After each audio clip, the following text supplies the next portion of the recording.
Дали знаете дека на 25. мај 1888 година Скопје за прв пат се појавува на насловна страница на некој европски весник?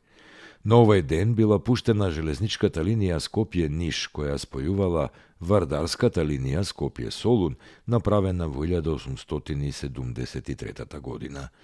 Со тоа се исполнил сонот на османлискиот султан Абдул Хамид II да се овозможи секој европеец преку Виена да може со воз да дојде до Истанбул. Старата железничка станица во Скопје е изградена од германски инженери во 1873 година и полека се проширувала за да може да обслужи што поголем број на патници. Но што пишувало во весникот во мај 1888 се работи за австро-унгарскиот весник Schörers Familienblatt. На неговата насловна страница се представени два цртежа од Солун и еден цртеж од Скопје, на кој се гледа калето и куќите од малото под него. На задната страница има кус текст во кој новинарот го опишува своето патување од Ниш кон Солун.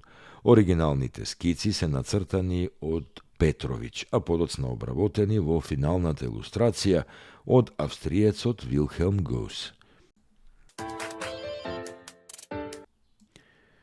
Дали сте чуле за палеонтолошкиот локалитет Превалец, кој се наоѓа на 4 километри оддалеченост од Велес?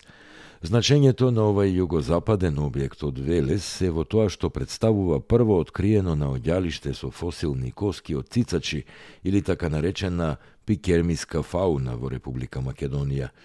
Наоѓалиштето случајно го открил германскиот истражувач Југман во 1917 година за време на Првата светска војна.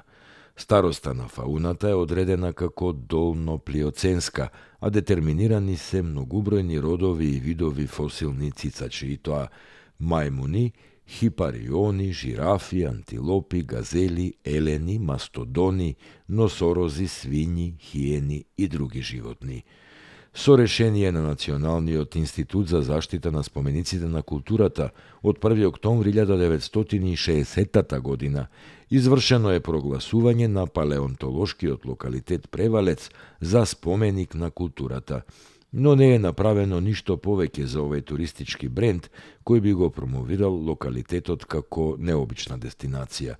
Од спомениците на природата во овој крај се палеонтолошкиот локалитет Превалец со површина од околу 50 хектари на 4 километри југозападно од Велес. Палеонтолошкиот локалитет Караслари, кој се наоѓа на 3 километри југоисточно од Велес, со површина на заштитен простор од 70 хектари, и палеонтолошкиот локалитет Бањичко Кале, со површина од 100 хектари во близина на селото Банјица. Локалитетот представува откриен геолошки профил на надморска височина од 840 метри, составени од слоеви на седиментни карпи кои содржат карактеристична и разновидна фосилна флора од брахиоподи, обитодиеси, школки, амонити и други видови некогашни животни.